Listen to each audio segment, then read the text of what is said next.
반갑습니다. 황 소장입니다. 오늘은 말이 잘 안 나오네요. 근데 오늘 얘기해 드릴 거는요, 부동산 재테크의 단계, 프로세스, 루틴 이런 거예요.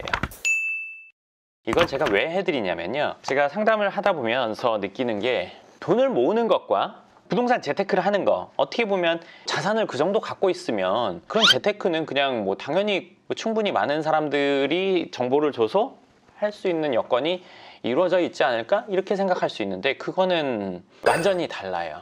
어떤 운동선수가 해당 분야에서 1등을 했다고 친다고 하더라도, 육상선수가 수영선수가 돼서 1등을 하거나 수영선수가 돼서 상위권 선수가 되기까지는 또 다른 얘기거든요. 구기 종목 잘해요. 근데 달리기는 별개일 수 있잖아요. 돈이 많다고 해서 부동산 재테크, 주식 재테크, 아니면 예를 들어서 채권, 그 외 다양한 재테크를 다 잘할 수가 없어요. 본인만의 무기로 어느 정도 자산을 이루는 거는 가능한데, 자산을 이뤘다고 해서 모든 분야를 다 잘할 수가 없어요. 연예인이라고 친다면 노래 잘하거나 연기 잘하거나 하나의 특기를 보이고 나머지는 그 서브인 거잖아요. 모든 걸 다 잘하기는 어렵단 말이에요. 그런 사람이 있을 수 있지만 극히 드물어요.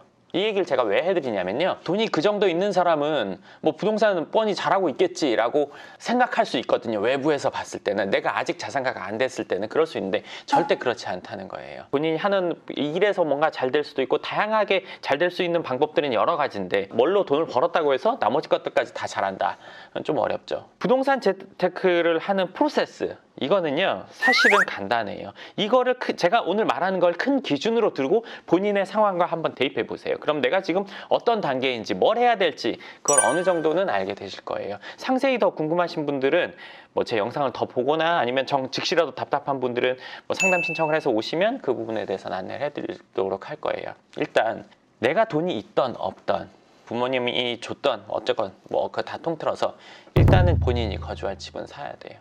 땅을 산다, 오피스텔을 산다, 월세 받으려고 건물부터 산다. 근데 건물은 조금 달라요. 하여간 다른 걸 먼저 산다고 하는 거는 사실은 맞지 않아요. 다른 재테크부터 한다, 요거는 리스크가 많아요. 예를 들어서 어떤 재테크를 해서 그게 큰 소득이 될 거다, 거의 확신한다, 그러면 집 안 사고 해도 돼요. 근데 그렇지 않은 대부분의 경우, 우리나라에서 90% 이상의 경우에는 집부터 반드시 사야 돼요. 집 사야 되는 거 누가 몰라? 내가 돈이 없는데 어떻게 사? 이렇게 생각하실 수 있죠. 이 사자성어가 딱 맞진 않지만 비슷한 느낌은 소탐대실이에요. 집이 마련되지 않고 다른 걸 먼저 한다는 거는 결국에는 다른 거에서 남은 돈이 결국 집으로 들어가게 되실 거예요. 특정 지역, 집값이 별로 안 오르거나 떨어지거나 이런 지역은 집부터 안 사도 될 수도 있어요. 이게 케바케지만 제가 전체적인 큰 틀을 얘기해 드리는 거예요. 일단 집을 마련해야 돼요. 그러면 집 마련하는데 내가 돈이 없는데 어떻게 사? 이렇게 생각하실 수 있죠. 그거는 본인이 해야 돼요. 상담 오시는 분들 중에 아주 드물게 그런 경우가 있는데, 모든 걸 포기하지 않으면서 집은 사고 싶어요. 소비 수준, 노는 거, 이런 거 다 포기하지 않고 집 사고 싶어요. 소득은 많지 않은데. 그럴 순 없잖아요. 어떻게 모든 걸 다 충족하면서 하고 싶은 걸 다 할 수 있어요? 그건 불가능하잖아요. 돈도 더 벌기 위해서 노력을 해야 되고, 쉬는 것도 줄여야 되고, 다른 것들 다 아끼고 모아서 더 노력해서 돈을 모아가지고 사는 거잖아요. 단번에 내가 정말 살고 싶은 집을 사기는 어려워요. 그거는 부모님이 많은 돈을 물려주거나, 아니면 본인이 하는 사업에서 아주 대박이 나거나 하지 않은 경우에는 그렇게 되기는 어렵죠. 한 푼 두 푼 모아봤자 내가 살 수 있는 집은, 예를 들어서 내 마음에 별로 안 드는 집. 근데 이거는요, 자동차 살 때랑 똑같아요. 자동차 살 때 원하는 차, BM 벤츠, 아니면 그보다 더 좋은 차 완전 사고 싶죠. 그렇지만 내가 당장 그 차 못 사잖아요. 그러니까 현실적으로 예를 들어서 아반떼, 소나타 이런 정도로 시작할 수 있는 거잖아요. 이것만 사더라도 어땠어요? 처음에 차 사보신 분은 아실 거예요. 내지는 차 업그레이드 해보신 분들도 아실 거예요. 업그레이드 여러 번 해봤지만 처음에 샀던, 어떻게 보면 지금 보면 별 볼 일 없는 그 차가 제일 기뻤단 말이에요. 내가 원하는 건 여기지만 이거부터 사야 다음으로 올라갈 수 있어요.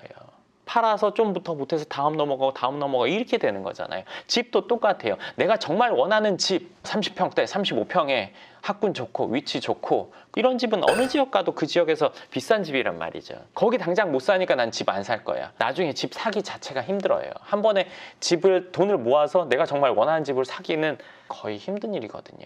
내가 2단계 내지는 3단계, 많게는 4단계, 5단계를 나눠놓고 최종적으로는 저기 가서 살 거야. 그러니까 나는 일단 여기부터 사서 거주하겠어, 이 생각으로 첫 번째 집을 사야 되는 거예요. 그리고 예를 들어서 이 집을 살 때 대출을 했다고 칠게요. 대출을 했으면 우리는 그 대출금을 갚으려고 한단 말이에요. 대부분의 경우 그래요. 대출금을 갚다가 현타가 오죠. 왜냐? 단기간에 그거 못 갚거든요. 주택담보대출 보통 소득이 많은 경우에는 5년 하기도 하지만 대부분 10년이 짧은 거예요. 길면 30년.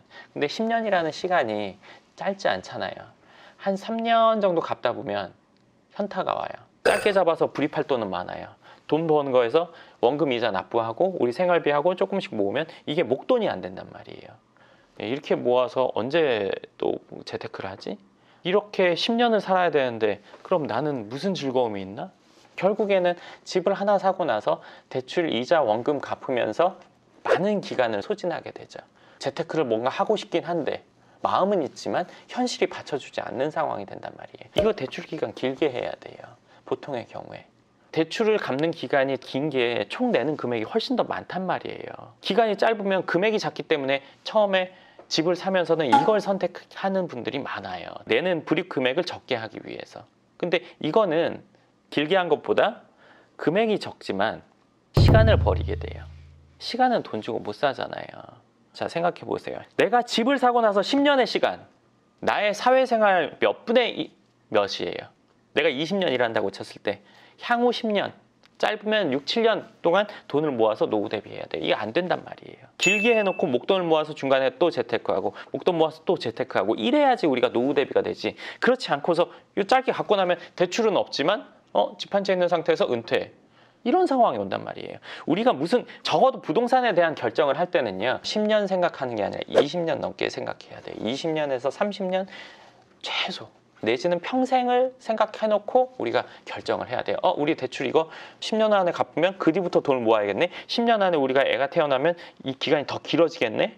그럼 우리가 은퇴할 때까지 이걸 다 갚을 수 있을까? 없을까? 갚는 게 문제가 아니라요. 우리가 노후 대비되게 자산이 늘어나줘야 된단 말이에요. 갚으면 무조건 자산이 늘어난다? 그렇지가 않아요. 이 갚고 나면 다음 단계를 못 나간단 말이에요. 그렇기 때문에 일단 집을 살 때 우리가 자금을 적게 들이고 대출을 한 다음에 1주택은 어쨌건 돼요. 뭐 금액 높아지는 건 지금 또 안 되지만요. 높은 거는. 금액을 적게 들이고 사서 장기로 갚아 나가면서 목돈을 모아서 다음 것을 해야 돼요. 하나 더 얘기를 해드리면요. 모든 사람이 원하는 건 이거잖아요. 노후, 일을 그만두고 싶을 때 그만둘 수 있는 자유를 원해요. 그러려면 우리는 안정적인 소득이 들어와야 돼요. 일하지 않아도 소득이 생기는, 그리고 생활비를 쓰고 남는 정도의 상황이 만들어지면 모두가 만족하죠. 그러려면 자, 우리가 10의 자산이 있다고 칠게요. 우리가 거주를 10짜리 집에서 산다고 칠게요. 이러면 재테크가 안 된단 말이에요. 집값이 높아지니까 재테크잖아요. 그 재테크는요. 우리 집만 오르면 맞아요. 다른 지역도 오르잖아요. 같이 오르는 거는 그건 재테크라고 보기엔 사실 어려워요. 그런데 재테크가 되려면 우리 지역은 이만큼 오르고 다른 지역은 요만큼 올랐어요. 나중에 이 집 팔면서 저쪽 지역으로 이사 가면서 남은 돈으로 재테크하는 거. 은퇴하거나 노후를 보낼 때 그건 될 수가 있어요. 근데 그때까지는 계속 일을 해야 되겠죠. 중간에 은퇴란 있기가 어려워요. 집 한 채로는.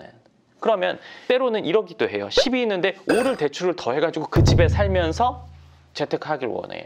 10이 있는데 대출까지 해서 거주로 쓰면서 어떻게 그게 재테크가 되겠어요? 적어도 재테크가 되려면요. 10이 있는데 3이나 4, 5 정도로 거주를 하고 5가 재테크에 쓰여야 된단 말이에요. 그 재테크 방법은 꼭 부동산이어야 된다, 뭐야 된다 그 얘기를 하는 게 아니라 일단은 돈을 벌게 하는 쪽으로 돈이 가 있어야 된다는 얘기예요. 돈을 불리는 이 비율로 봤을 때 10대 0이거나 아니면 얘가 훨씬 많은 비율이 있거나 이래버리면 자산이 늘기 어렵단 말이에요. 근데 중요한 건 집을 처음 샀을 때는 이 비율이 이쪽으로 가기가 상당히 힘들어요. 왜냐면 돈이 충분히 있어서 사는 건 아니거든요. 대출을 해서 대부분 산단 말이죠. 그러니까 때로는 대출을 해서 사는 근데 그걸 월세 주고 우리는 좀 적은 월세를 내는 집에서 살거나 그럼 얘는 불어나고 있고 우리는 거주 비용은 적잖아요. 이렇게 해서 집을 한 채 샀지만 얘가 재테크가 되는 상황 만든다면 또 얘기는 다르죠.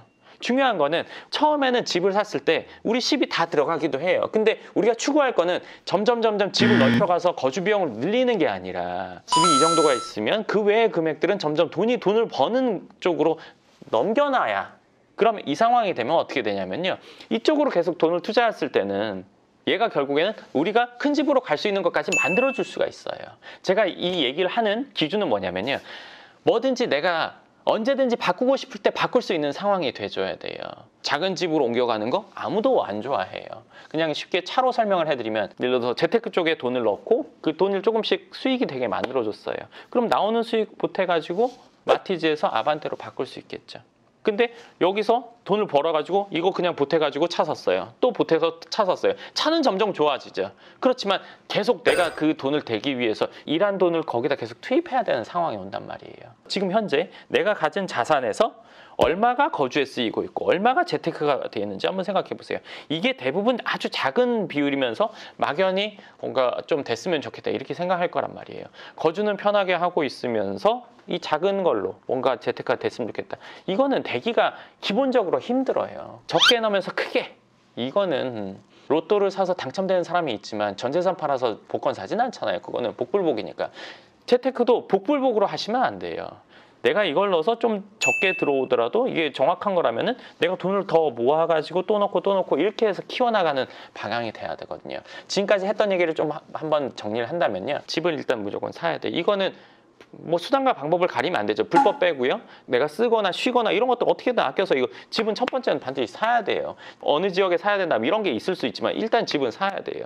근데 그 집에서 거주할지 안 할지는 그 다음 선택인 거죠. 그 상태에서 이 집을 사고 돈을 모아서 재테크를 하던가 아니면 이 상태에서 이 집에 살지 않고 난 딴 데 살면서 여기서 받는 월세나 아니면 전세금이 상승한 걸 가지고 내가 모은 돈이랑 합쳐서 다음 단계를 하거나 이 단계로 넘어가야 돼요. 자, 그럼 다음 단계에 대해서 이야기를 할게요.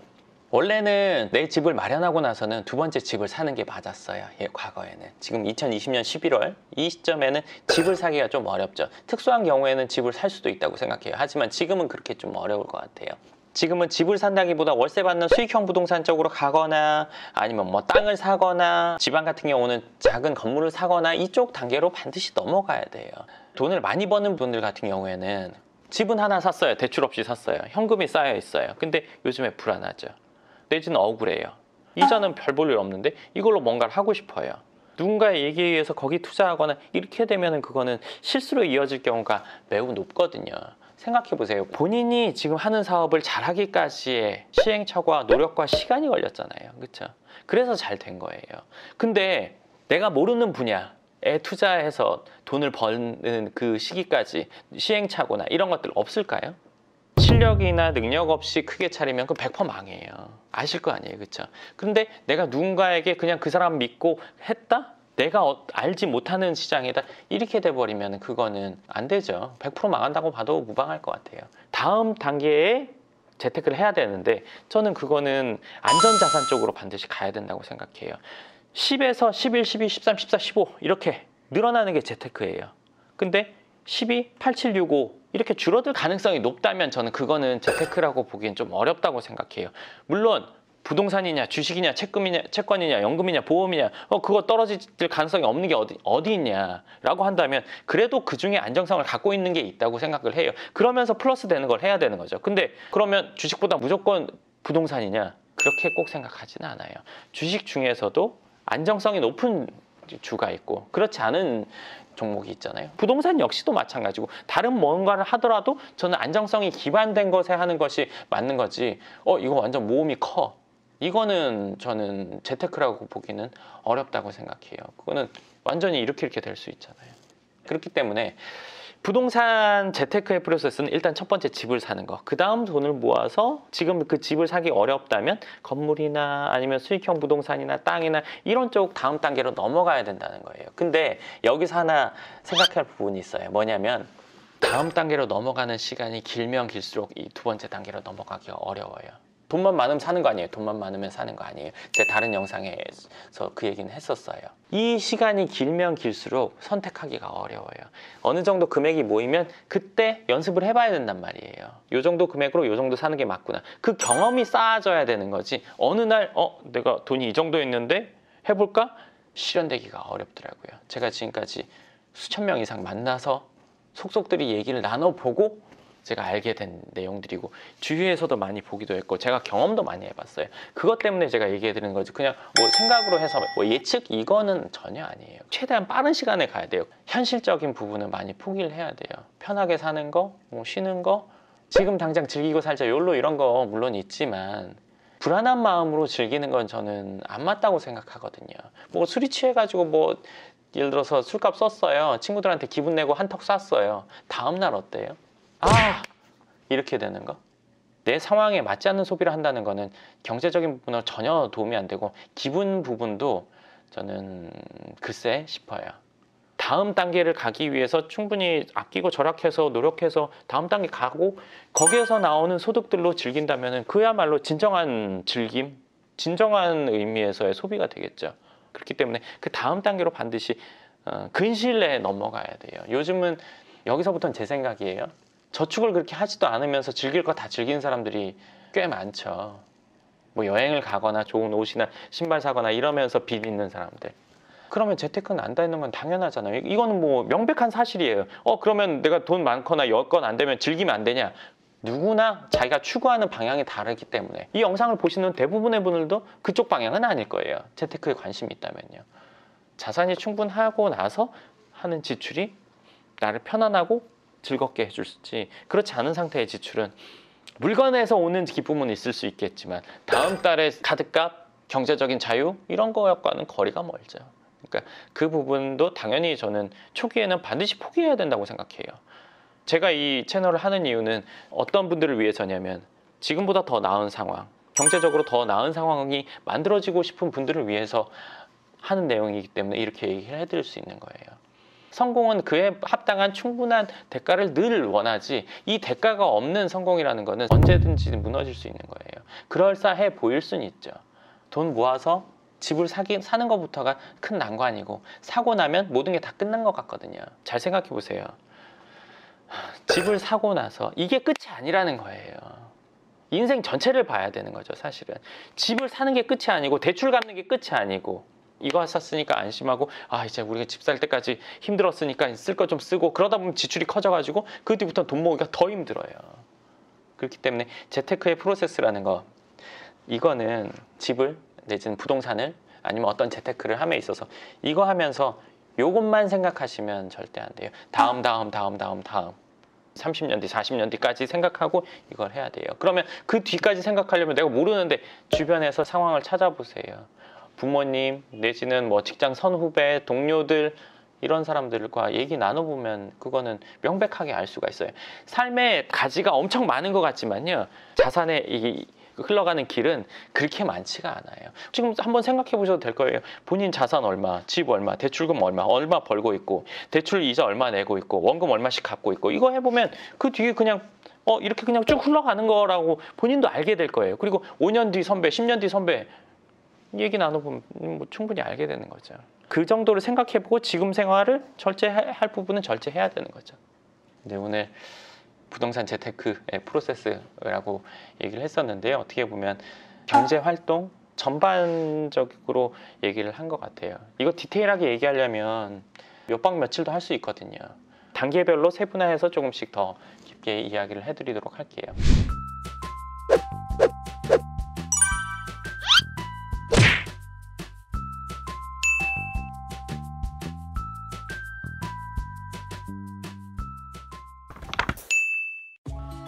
재테크의 프로세스 첫 번째를 얘기했는데요. 궁금하신 부분이 있으시면 댓글 쓰시면 제가 다음 영상에서 답변과 함께 추가적인 내용 알려드리도록 하겠습니다. 감사합니다.